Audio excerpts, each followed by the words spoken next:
It is my absolute honor, and I came to know Dr. Toly through actually a research presentation at his university. Dr. Noah Toly is the Provost of Calvin University, where he oversees the university's academic athletic programs, providing policy, planning, and strategic oversight. Before coming to Calvin in 2021, Toly was a professor of urban studies and politics and international relations at Wheaton College, where he taught urban and environmental politics and founded and led the Center for Urban Engagement. He's the author of editor of many different books in and around these topics, including The Gardener's Dirty Hands, Environmental Politics, and Christian Ethics. His essays have appeared in all sorts of both scholarly and interdisciplinary journals. Toly holds a MA and PhD in Urban Affairs and Public Policy and an MA in Theology. His past appointments include lecturer at Free University in Berlin's Center for Global Politics, senior fellow for global cities at the Chicago Council of Global Affairs, senior fellow of University of Chicago's Marty Center for Public Understanding of Religion, and visiting scholar at Duke Divinity School. And so we were thinking of who could help us understand more about faith and learning. We could truly think of no one more deserving, no one more knowledgeable, and no one with greater expertise than Dr. Noah Toly. So Dr. Toly, thank you for joining us. Thank you, Brett. It's really delightful to be here. That introduction was far too generous, and I'm grateful for it still, but I really am here to learn from you as much as I can too when I can hang out in sessions, and that last one was fantastic. I'm going to share my screen, and since I'm not the most Zoom savvy, we're a Teams campus, someone should let me know if you can see that. All right, good. Well, I am really glad to be here at the L.I.F.E conference. It's a great opportunity. I'm grateful for all that L.I.F.E is doing. I came in at just the right time to hear about the increase there, the doubling of scholarship in this area, which is a very exciting trend to watch. And I'm really glad that you all have a hub for faith-integrated scholarship in entrepreneurship. We need more of this going on, and you're a real leader in this area. It's an incredible model. I should say I'm not an entrepreneur and not a scholar of entrepreneurship, in case folks did not pick that up from the introduction. I don't think I've written a single paper on entrepreneurship. I'm leaving that to the experts. But you could say that I'm an advocate of faith and learning integration. I began that advocacy work in some ways as a faculty member at Wheaton College, where I served for 15 years and tried to do that better all the time and learn from colleagues how to do that better. I actually did a master's in theology, one free course at a time while I was there, just to try to do this better. And I think it's the most important thing that Christian scholars can do, and that Christian institutions, and I know we're not all at Christian institutions, but the Christian institutions can support. And now as provost at Calvin University, I have the opportunity to support that work for our 200 faculty and some of our staff, and that's really delightful. I wrestled a bit with what to present here, knowing that this is a conference that brings together scholars of entrepreneurship who all bring a particular expertise that I don't, and that I was bringing something big picture. And I came down to two possibilities, and I'm only flagging this for you because if we have time in the Q&A, I'm happy to chat a bit about what the other possibility was. But this presentation will draw material from my article at Christian Scholars Review, The Wholehearted, Daring, Balancing Act of Christian Scholarship. And I would like to put that link in the chat here, and I'm going to try to do that. Again, nods will be helpful. If you see that come through, good. I get a thumbs up from Brett. That's my goal. So a couple years ago, I was invited to participate in a theme issue as an author, participate in a theme issue of the journal Christian Scholars Review. And that theme issue was on the calling of the Christian scholar or the calling of Christian scholarship. And multiple provosts at Christian institutions were invited to contribute. We all had a couple things in common. One was that we were all academic administrators supporting this kind of project, but the other was that we were all supposed to read and interact with Ralph Waldo Emerson's 1837 lecture, The American Scholar. Now, I'll tell you a bit of the story behind this for me. Not everyone would have received this in the same way, but I happened to be at the time in Cambridge, Massachusetts, spending a few days at Harvard when I received the invitation. And that happens to be where Emerson gave the lecture. So I was lucky enough to receive the invitation at a time when I could go walk over to First Parish in Cambridge and see where he gave the lecture, including the pulpit from which he gave it, the pews in which people were sitting, the windows that were up there, and not much had actually changed. But also, I have to say that my little interaction with Emerson before had led me already to assume that Emerson is a sort of drama king, that I don't have a whole lot of patience for the kind of dramatic presentation he was bringing to things, which probably only means I have some defect in my understanding of Emerson and I don't understand his context and I don't understand the transcendentalist movement the way that I should, or something like that. But it took a little patience for me to interact with this lecture as the basis of how I would move forward commenting on the calling of the Christian scholar. But nevertheless, I found that there was a lot of, let's see if I can advance my slides, a lot to learn from Emerson if I shifted from trying to understand his, or embrace, let's say, his answers, to trying to understand his questions, his challenge, his provocations for us. So in his 1837 seminal lecture, which probably has been the most important and influential lecture shaping higher education in the United States for the past 200 years, he challenges scholars to break free from the constraints of tradition and institutional conformity, urging them to embrace independence, courage, and a whole person engagement with the world that defies patterns of fragmentation that worried him. In fact, there was something that Brett said just before I jumped in about this kind of scholarship that really would have resonated with Emerson, which is to say you don't need to split your faith, your identity as a believer in whatever your faith is, with your identity as a scholar. Those are not two separate things. Emerson was encouraging us in the direction of that kind of whole person engagement and against fragmentation. He called for a new kind of scholar, one who's not merely a passive recipient of knowledge, but is an active participant in shaping society through intellectual daring and moral conviction. Emerson's vision was then and is now electrifying. Now, it wasn't then electrifying in all the best ways for his audience. Famously, he wasn't invited back to Harvard for decades after giving this lecture, which was very offensive to his listeners. And all that story is told in the article, which I hope you'll read. But he also envisioned scholars as public intellectuals who engage deeply with their cultural moment, refusing to retreat into ivory towers. So he would have loved Patrick's, one of Patrick's last comments there about his course, no notes, no tests, just action. That's very much in the spirit of Emerson. At the same time, Emerson's lecture presents specific significant challenges to Christian scholars who have to navigate the tension between faithfulness to tradition and the scholar's calling to a life of vulnerability or susceptibility to change.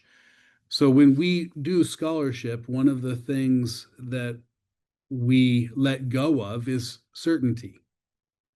We all let go of this. Now, we don't all think of it this way, but at the beginning of a project, we don't know what the answer will be at the end. And along the way, we have to say things like, I don't know. I don't know what the answer is. I don't know yet what the answer is. I have provisional answers. I think I see this. Sometimes at the end of the project, we still don't know. And we're waiting for other projects to validate our findings or to go further. And this sort of vulnerability or susceptibility to change is not just something we turn on and off, but it's the posture of the scholar. And this is a little bit in tension with our faithfulness to tradition that we have as people of faith.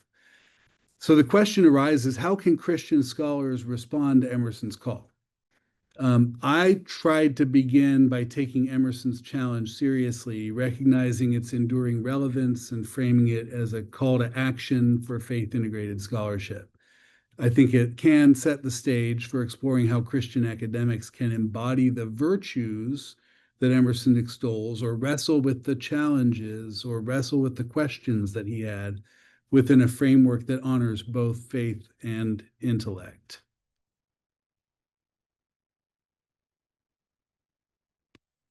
So a few comments on this wholeheartedness and on this daring and on this balance. Wholeheartedness in Christian scholarship refers to the full engagement of both heart and mind in the pursuit of truth. It is a vocation or calling of integrity, or what I mean there is the way that integrity relates to the word integral or integrated.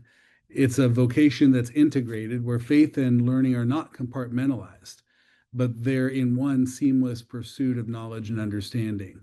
Wholeheartedness demands that scholars bring their entire selves to their work, resisting the fragmentation that often characterizes modern academia and against which Emerson was reacting. Scripture is shot through with the expectation of wholehearted devotion to God. Wholeheartedness is not actually a theme that should be foreign to the Christian scholar. We can see it everywhere, but perhaps we see it most clearly in Deuteronomy 6, which Jesus later quotes, but the Deuteronomy version is love the Lord your God with all your heart, all your soul, all your strength. Jesus quotes this as all your heart, soul, mind, and strength, because by his time there was an understanding of the heart and the mind being two different things, but that wasn't true back in the time of the writing of Deuteronomy. And these are not compartments, heart, soul, and strength. They're like concentric circles. I'm borrowing here from a friend, Dan Block, an Old Testament scholar, so I should credit him. But these are like concentric circles. The Hebrew word for heart here is the word for heart, mind, and it's the inside of you. And the Hebrew word for soul here is really the word for the living being. It includes all of what we are, not just the soul as we commonly think about it, but everything that we are as living beings. And the word for strength is an unusual one. It's the word very. And there's been a lot of work to try to understand what this word very means in a context like this one. And using other ancient Near Eastern languages, scholars of Hebrew have figured out that it means strength or it means might, but it means that in the sense of everything that you control. All of your wealth, for example, or back then, all of someone's tents and servants and cattle and camels, etc. And what this means is these concentric circles begin with everything that's inside of you, everything that you are, everything that I am, and then everything that we control. There's nothing outside of these concentric circles. It's a wholehearted love for God. And Jesus repeats this, of course, when he talks about the greatest commandment. So our wholeheartedness as scholars involves a commitment to God first, but to truth that is informed by love for God, love for neighbor, love for the world. It challenges scholars to avoid superficial engagement, but to pursue depth, nuance, and authenticity that are integrated. And in the context of faith integrated scholarship, wholeheartedness means refusing to separate spiritual convictions from academic inquiry. It calls for scholarship that is not only rigorous, but also spiritually meaningful, that reflects the scholar's deepest commitments and values somehow. This approach fosters a sense of vocation that transcends mere careerism and invites us to see our work as a form of discipleship and service that involves our whole selves. By embracing wholeheartedness, Christian academics respond to Emerson's call for engagement and independence, but also for wholeness and integralness and presentation of one's whole self to God. Daring. Daring is a central virtue in the practice of faith-integrated scholarship. It involves intellectual courage, the willingness to explore difficult questions, challenge prevailing assumptions, and risk misunderstanding or marginalization. That's part of what Emerson was up to. That's part of what his challenge was. Are we actually willing to say the thing that risks our own marginalization? I mean, he was actually all about that as he gave the lecture. Is he willing to say a thing that would actually get him disinvited from his alma mater at Harvard for decades? For Christian scholars, daring means stepping outside of our comfort zone to engage complex and sometimes controversial issues while maintaining fidelity to our faith commitments and openness to learning and growth. This kind of courage is not reckless, but principled. It's rooted in a deep conviction that truth matters and that scholarship can be a form of witness. Daring scholarship is willing to confront uncomfortable realities, whether in theology, ethics, politics, culture, entrepreneurship. It does not shy away from critique. It does not seek approval at the expense of integrity. Instead, it pursues truth boldly, trusting that faith provides a foundation for intellectual exploration. In responding to Emerson's challenge, Christian scholars must be daring enough to reimagine their roles, not as defenders of tradition alone, not only as innovators who bring theological depth and moral imagination to bear on contemporary issues, but as explorers willing to be changed by their work. This gets back to that question of vulnerability or susceptibility to change. As explorers whose posture toward the world might actually result in them learning something they didn't know before and being changed by it. Because of our wholeheartedness that makes the stakes high, but it's this daring that's essential for making scholarship relevant and transformative. It empowers scholars to speak prophetically into their disciplines and contribute meaningfully to public discourse as they seek to engage some of the toughest questions without fear. Balance is the third key virtue in faith-integrated scholarship that we can take away from this engagement with Emerson. And it involves navigating the tension between tradition and innovation, faithfulness and relevance. And I know with tradition and innovation there, I'm giving a nod to, I think, someone who was one of last year's speakers, Greg Jones. So you may want to look up his talk or his work on tradition and innovation and find there some more work on balance. Christian scholars are often caught between the demands of academic rigor, the expectations of religious communities. Balance requires holding these tensions creatively, refusing to reduce scholarship either to dogmatic repetition or uncritical novelty. It means being faithful to theological commitments while remaining open to new insights and perspectives. This balancing act is not easy. It demands discernment, humility, and a willingness to engage in ongoing dialogue in community. Scholars must learn to listen carefully to their academic peers, their faith communities, integrating insights from each in a way that enriches their work. Balance also involves managing the practical realities of academic life, teaching, research, service, while maintaining spiritual vitality and personal integrity. In responding to Emerson's call for independence and engagement, Christian scholars must find ways to balance their roles as academics and believers. This balance enables them to contribute to their disciplines without compromising their convictions and to serve church and society with wisdom and grace. It's a dynamic equilibrium that sustains the vocation of faith-integrated scholarship.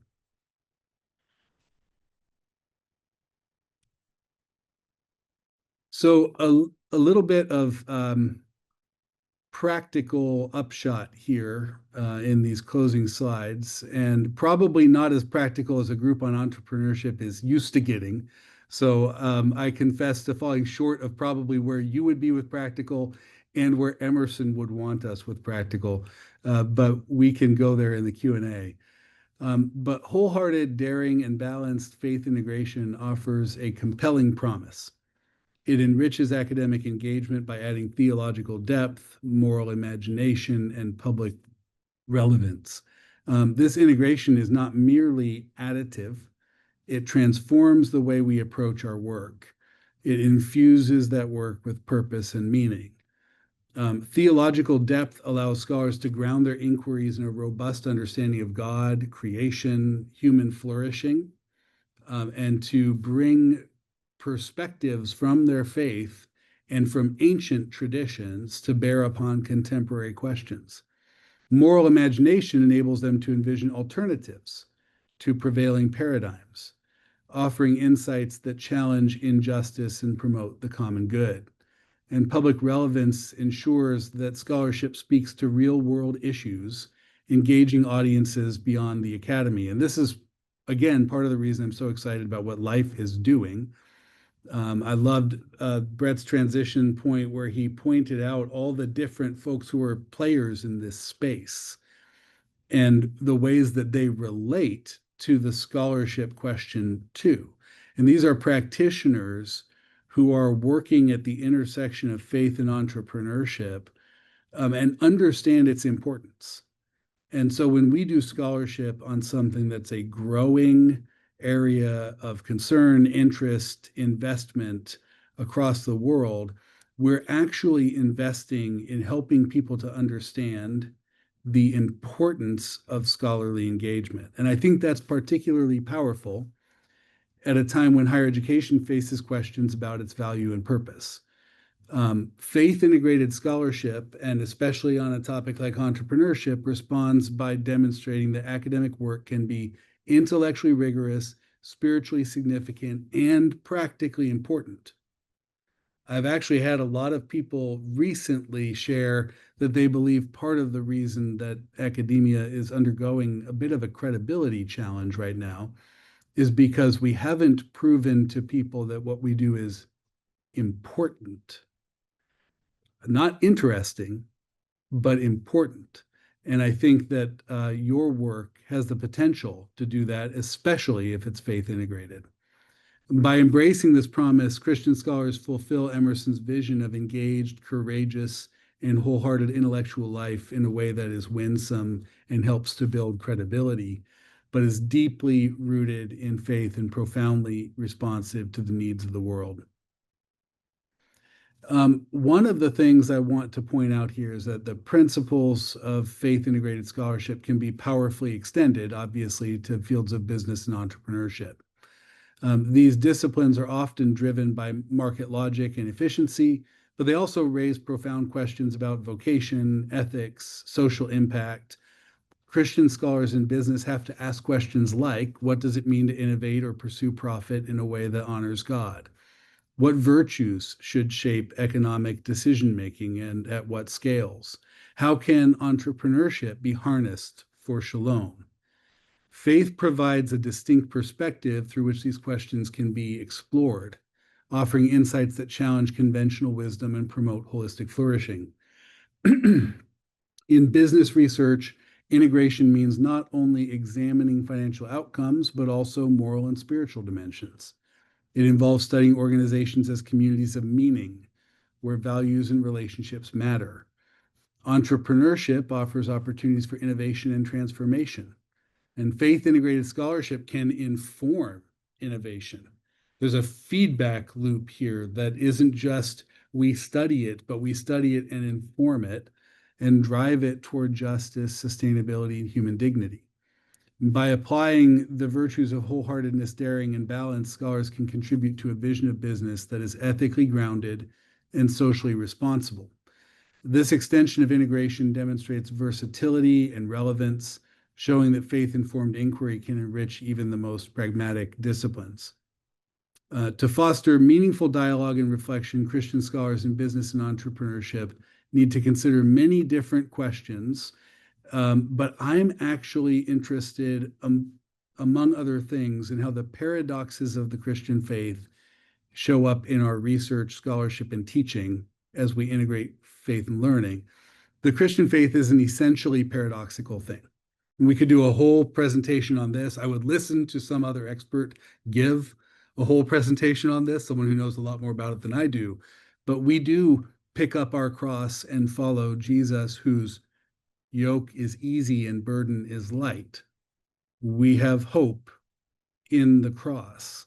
Pairing these things together is paradoxical and hard, but it's the only way to understand truth in its fullness. So I wonder sometimes, not only in entrepreneurship, but in other fields, how the paradoxes of the Christian faith inform our interests and questions. Where do we see that the interests and questions of the field are interesting, but incomplete because they are connected so deeply to one true side of some paradox, but need to be deepened and made more holistic by connecting with both.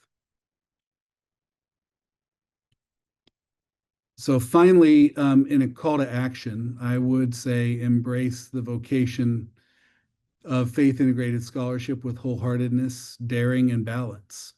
Let your academic work be a public witness to the transformative power of faith. Resist the temptation to compartmentalize your beliefs and instead allow them to inform and enrich every aspect of your scholarship. Be courageous in addressing difficult and complicated questions and in engaging with diverse perspectives. Seek balance in navigating tradition and innovation, faithfulness and vulnerability. Recognize that your work matters, not only to your discipline, but to the broader society and to your faith tradition. This calling is not easy, but is deeply rewarding. It offers a path toward integrity, impact, and spiritual growth. And as you and we pursue this vocation, we remember Emerson's challenge and respond with a distinctively Christian response. Let your work reflect the love of Christ, the wisdom of Scripture, the hope of redemption, if you're a Christian. And in doing so, you'll contribute to a vision of academia that is both intellectually vibrant and spiritually profound. And you'll shape a future where scholarship serves not only the pursuit of knowledge, but the flourishing of humanity. Thank you. Thank you so much, Dr. Noah Toly. That was moving. That was beautiful. Really appreciate your words there. I do have a couple of questions for you. One of the first ones comes from Virginia, and she says, this presentation was deeply, deeply moving. By God's grace, I incorporated a Christian worldview in my academic work on meaningful work and meaningful employment at a secular university. Do you have any words of encouragement for Christian scholars looking to advance this work in secular universities? That's a terrific question and a really appropriate question in this environment. It's one of the reasons that I'm really delighted by everything that I hear about L.I.F.E and what's going on at Miami of Ohio, because I'm encouraged that a secular institution can be a home for this conversation. And sometimes that can be more overt, more explicit, and sometimes less. And what I would encourage is, in this response to Virginia's great question, is thoughtfulness about how explicit and how implicit. And I don't mean encourage guilt when you can't be explicit. I mean that the truth will set us free. And that is something that will come out. The truth will prevail in the end. And when you can wholeheartedly integrate the truth of your faith with the truth that you're uncovering through research on entrepreneurship and share it with others, it's part of shining a light in a way that honors God, and others will see it. That's, I think, encouragement enough for lots of us. Great. Thank you so much. Okay, question number 2.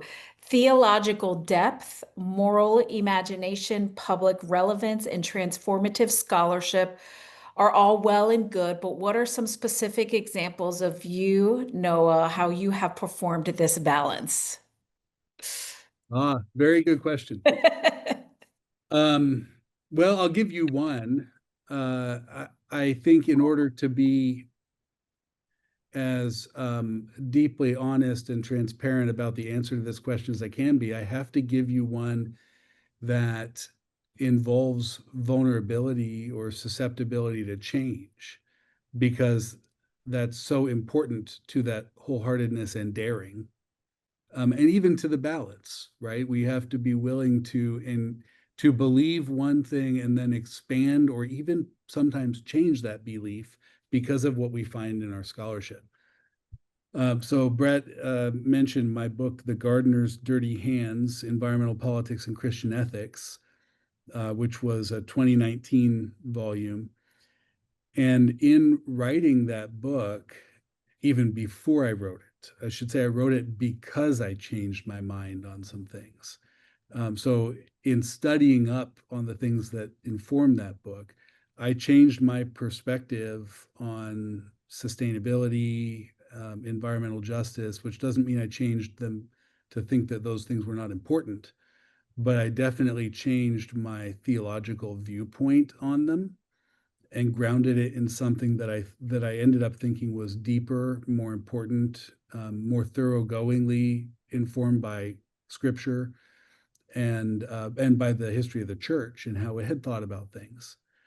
And that involved a real act of submitting to what I learned along the way in order to change my mind, learning from others in community, as I had mentioned, and multiple communities that were really important on that.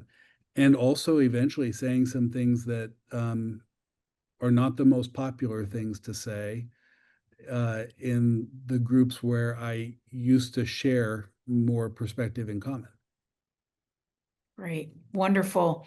Thank you so much, Noah. We appreciate your time. I know you are busy, so thank you for joining us today and sharing your words. So, so grateful. Thank you for having me. And I hope the rest of the conference is terrific.